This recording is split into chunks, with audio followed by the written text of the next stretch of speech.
मुझे तलाक दे दिया था क्योंकि मैं कभी माँ नहीं बन सकती थी और उसने बाद में दूसरी शादी भी कर ली। 1 साल बाद उसके घर बेटे का जन्म हुआ और उसने मुझे उसके बेटे के पहले जन्मदिन पर बुलाया ताकि वो सब देखकर मुझे बुरा लगे। उसका प्लान मुझे अच्छे से पता था, इसलिए पार्टी के लिए जाते समय मेरे पास एक लिफाफा था, वो मैं अपने साथ ले गई। जब मैं पार्टी में पहुंची तो उसने मुझे देखा और मेरे पास आकर कहने लगा कि देखो, तुम्हें तलाक देने का मेरा फैसला एकदम ठीक था। आज मैं एक बच्चे का बाप बन गया हूँ।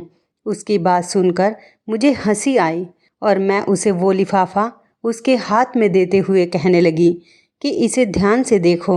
जैसे ही उसने वो लिफाफा देखा, उसके तो मानो होश ही उड़ गए हों, मानो आसमान ही गिर गया हो उसके ऊपर।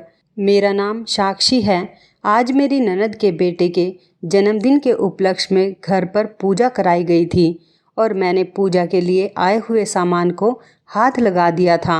बस फिर क्या था, मेरी सास ने वो देख लिया और ज़ोर ज़ोर से मुझ पर चिल्लाने लगी कि तूने उस सामान को हाथ लगाया ही क्यों?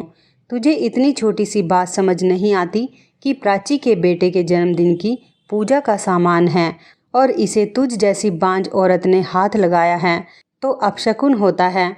या कहीं ऐसा तो नहीं कि तुझे अपनी ननद का सुख देखा नहीं जा रहा है? इतना सुनते ही मेरी आंखों से आंसुओं की धार बहने लगी। फिर भी अपनी भावनाओं को दबाते हुए मैंने कहा, माँ जी, इससे आगे मुझसे कुछ कहा ही नहीं गया। उतने में मेरी ननद प्राची, जो मेरी ननद कम और सहेली ज़्यादा थी, मुझे ताना मारते हुए कहने लगी कि भाभी, तुमसे ऐसी उम्मीद नहीं थी। शायद मेरा माँ बनना तुमसे देखा नहीं जा रहा है। इतना अपमान सहन करने के बाद मैं उदास चेहरे के साथ अपने पति की तरफ देखने लगी। मेरे पति मुझे बहुत प्यार करते थे। वैसे भी हमारी लव मैरिज हुई थी। मुझे लगा कि वह मेरी तरफ से कुछ तो कहेंगे, पर वे मुझे उल्टा सुनाने लगे कि तुम तो प्राची को अपनी बहन की तरह मानती हो ना, फिर तुम उसके साथ ऐसा कैसे कर सकती हो? उनका ऐसा तोड़कर बोलना, ये सुनकर तो मैं अंदर से पूरी तरह टूट गई थी, क्योंकि कोई भी स्त्री सास और ननद के ताने तो सहन कर सकती है, पर अगर उसका अपना पति, जिसे उसने अपना सब कुछ माना हो, जिसके साथ जीने मरने की कसम खाई हो, अगर वो ऐसा कुछ कहे तो फिर वह स्त्री क्या कर पाएगी? मैं रोती रोती जाकर किचन में काम करने लग गई। बांझ होने के कारण पूजा में हाथ तक नहीं लगा सकती, लेकिन एक बहू होने के नाते घर के सभी कामों की जिम्मेदारी मुझ पर ही थी। मैं सोचने लगी कि अगर मैं माँ नहीं बन सकती तो इसमें मेरा क्या दोष है? माँ बनना या ना बन पाना, ये खुद एक औरत के हाथ में थोड़ी ना होता है। मेरी सास एक स्कूल में टीचर थी, मेरी ननद ने लॉ की पढ़ाई कर रखी थी और मेरे पति एक इंजीनियर थे। और मुझे हैरानी इस बात की होती कि इतने पढ़े लिखे लोगों के विचार इतने परंपरावादी हैं कि सिर्फ पूजा के सामान को हाथ लगा दिया तो अपशगुन हो गया। मुझे आज भी याद है कि किस तरह मैं और सुरेश पहली बार ऑफिस में मिले थे। मुझे ऑफिस ज्वाइन किए हुए कुछ ही दिन हुए थे। एक दिन मैं ऑफिस में प्रेजेंटेशन दे रही थी और बॉस के साथ वहाँ बैठे सभी लोगों ने मेरी प्रेजेंटेशन की काफ़ी तारीफ़ की। सुरेश ने भी। वो मेरी प्रेजेंटेशन से काफ़ी प्रभावित हुआ। एक ही ऑफिस में एक साथ काम करते करते हम दोनों कब एक दूसरे के प्यार में पड़ गए, ये हमें भी पता नहीं चला। घर वालों को जब बताया तो उन्होंने इस रिश्ते के लिए हाँ कह दी और हमारी शादी हो गई। मेरे सास ससुर और ननद का बहुत अच्छा स्वभाव था। इतना अच्छा पति मुझे मिला है, इसलिए मैं खुद को बहुत भाग्यशाली समझती थी। सुरेश ने मुझे पहले ही कह दिया था कि शादी के 2-3 साल तक मुझे बच्चा नहीं चाहिए। पहले लाइफ एंजॉय करेंगे और फिर बच्चों की जिम्मेदारी। और शायद इसीलिए घर वाले भी 2-3 साल तक बच्चे को लेकर कुछ नहीं बोले। लेकिन शादी को 5 साल होते ही घर के लोग ताने मारने लगे। घर के सदस्य और रिश्तेदार मेरी पीठ पीछे मुझे बांझ कहने लगे। मुझे बच्चा नहीं हो रहा था, इसलिए सुरेश भी मुझे पहले कुछ नहीं बोला, पर अब वो भी मेरे साथ ठीक से बात नहीं करता था। वो मुझसे सिर्फ काम होने तक ही बात करता था। ऐसा लगता ही नहीं था कि हम दोनों पति पत्नी हैं और एक ही घर में रहते हैं। पर मैं अपना दुख बताऊं तो किसे बताऊं और कौन मुझे समझेगा। आज हमारी शादी को 8 साल हो गए थे।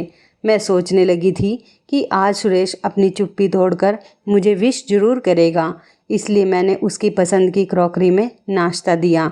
पर उसने चुपचाप से नाश्ता कर लिया और एक भी शब्द ना कहते हुए चुपचाप ऑफिस के लिए निकल गए। सुरेश के ऑफिस जाने के बाद मैंने ऑफिस में फ़ोन करके ये बताया कि मेरी तबीयत ठीक नहीं है। ऐसा कहकर छुट्टी ले ली ताकि सुरेश को अच्छा सा सरप्राइज़ दे सकूं। सुरेश ने मुझसे एक बार भी नहीं पूछा कि तुमने छुट्टी क्यों ली, क्या तुम्हारी तबीयत ठीक नहीं। मैंने रात के खाने में पालक पनीर, कोफ्ते की सब्जी और भी बहुत कुछ बनाया। बेडरूम सुंदर फूलों से और मोमबत्तियों से सजाया और उसकी पसंद की लाल रंग की बॉर्डर की साड़ी पहनी। मुझे आज पूरा यकीन था कि सुरेश आज अपनी चुप्पी तोड़कर मुझसे बात करेगा और मैं उसे बच्चा गोद लेने के लिए राजी कर लूँगी। लेकिन जब वो घर आया उसने एक बार भी मेरी तरफ नहीं देखा। मुझे लगा कि शायद बेडरूम में जाकर विश करेगा, पर सब कुछ उल्टा ही हो गया। विश करना तो दूर, उसने मेरी तरफ देखा तक नहीं। थोड़ी देर बाद मुझसे ही नहीं रहा गया और मैं ही उससे बोली कि सुरेश, आज हमारी शादी की सालगिरह है, वो भी भूल गए तुम। ये सुनते ही वो कहने लगा, अरे नहीं नहीं, ये दिन तो भूलना भी चाहूँ तो भी मैं भूल नहीं सकता, क्योंकि आज ही के दिन तो एक बांझ औरत मेरे गले पड़ गई थी।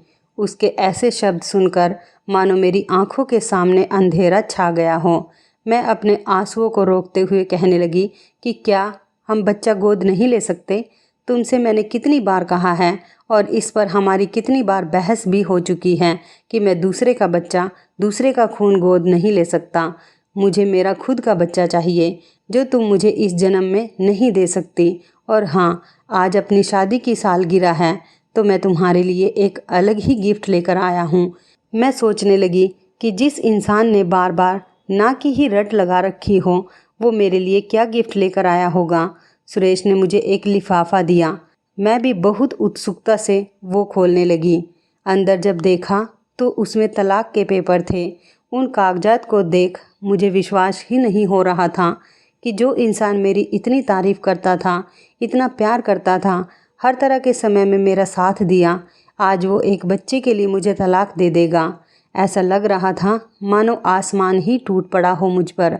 लग रहा था ज़ोर ज़ोर से रोने लगूं, पर फिर भी अपने आप को संभालते हुए तुरंत ही तलाक के पेपर पर साइन कर दिए, क्योंकि जब उसके मन में ही मेरे लिए प्यार नहीं रहा तो ऐसे इंसान के साथ रहने में क्या फ़ायदा। दूसरे दिन मैंने वो घर छोड़ दिया और सुरेश यही चाहता था। कुछ दिनों बाद मैंने बहुत कोशिश करके अपना ट्रांसफ़र दूसरी ब्रांच में करवा लिया, क्योंकि उसके साथ काम करना मतलब पुरानी यादों को ताज़ा करने जैसा था। 1 महीने बाद ही उसकी दूसरी शादी हो गई और 1 साल बाद पता चला कि उसे बेटा हुआ है। बेटा होने की खुशी में उसने पार्टी रखी थी और उस पार्टी में मुझे भी बुलाया था ताकि वो मेरा अपमान कर सके।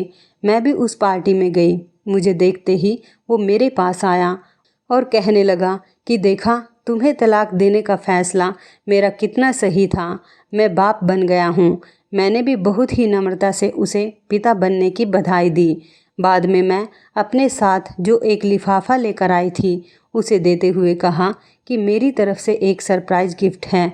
सरप्राइज़ गिफ्ट का नाम सुनकर वो थोड़ा हैरान हो गया, क्योंकि शादी के सालगिरह के दिन उसने भी मुझे एक सरप्राइज़ गिफ्ट दिया था, तलाक के पेपर। अब ये मुझे कौन सा गिफ्ट दे रही है, ये सोचते हुए उसने वो लिफाफा खोला और सामने जो देखा उसे देखकर उसके पैरों तले ज़मीन खिसक गई। दिसंबर की कड़कड़ाती हुई ठंड में वो पूरा पसीने से भीग गया था, क्योंकि उस लिफाफे के अंदर उसकी मेडिकल रिपोर्ट थी और उसमें साफ साफ लिखा था कि वह कभी बाप नहीं बन सकता। वो अपनी पत्नी की तरफ देखने लगा और उसकी झुकी हुई नज़र ने ही सब कुछ एकदम शीशे की तरह साफ कर दिया था। मैंने उससे कहा कि अब तुम्हें तय करना है कि तुम्हें दूसरे का बच्चा, दूसरे का खून गोद लेना है या नहीं। ऐसा कहकर मैं वहाँ से चली गई।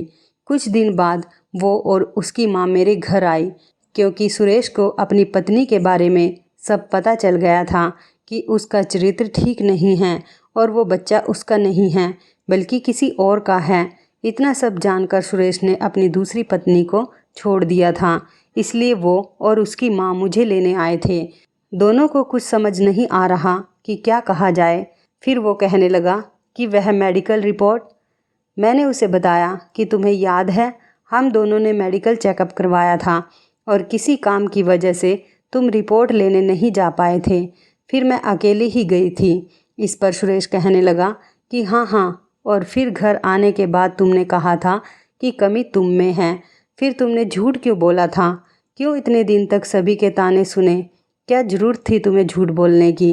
मैंने कहा क्योंकि मैं तुमसे प्यार करती थी। मुझे लगा कि जब तुम्हें सच्चाई पता चलेगी तो तुम इस बात को सहन नहीं कर पाओगे और अंदर से पूरी तरह से टूट जाओगे। मैं तुम्हें ऐसी हालत में नहीं देख सकती थी। मेरा क्या था, मेरी तो आदत थी ताने सुनने की। इस बात को लेकर मुझे सभी के ताने सुनने की आदत हो गई थी, पर जब तुम मुझे सुनाने लगे फिर वो मुझे सहन नहीं हुआ। सुरेश कहने लगा, मैंने जब तुम्हें तलाक के पेपर लाके दिए तब क्यों सच नहीं बताया? सुरेश, गलती मेरी है जो मैंने तुमसे इतना प्यार किया, इतना विश्वास किया कि चाहे कुछ भी हो जाए तुम मुझे अकेला नहीं छोड़ सकते। जब तुम्हारा प्यार ही ख़त्म हो गया था तो साथ रहकर भी क्या होता? मेरी सास मुझसे कहने लगी कि हमसे गलती हो गई बहू, हो सके तो हमें माफ़ कर दे और सब कुछ भुलाकर हमारे साथ अपने घर चलो। तब मैंने उनसे कहा, बात माफ़ करने या ना करने की नहीं है, बात स्वाभिमान की है और अब मैं उसके घर में पैर नहीं रख सकती। अगले महीने मेरी शादी है और मैंने तुम्हें वो सरप्राइज़ गिफ्ट दिया क्योंकि मुझे देखना था कि यह सब जानकर तुम दूसरे का बच्चा, दूसरे का खून गोद लेते हो या नहीं। क्योंकि जब मैंने कहा था तब तुमने साफ मना कर दिया था।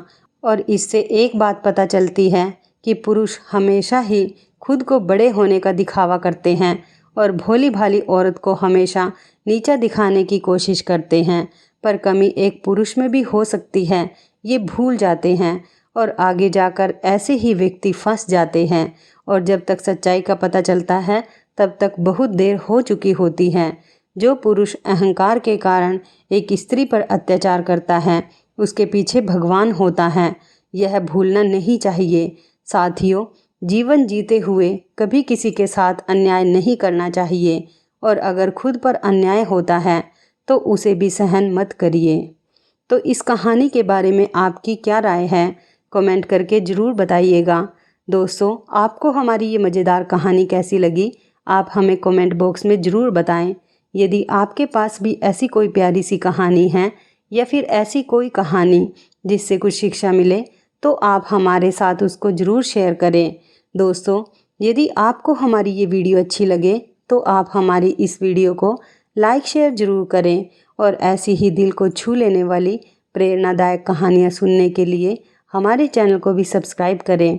और यदि आप हमें फेसबुक पर देख रहे हैं तो आप हमारे फेसबुक पेज को लाइक और फॉलो ज़रूर करें।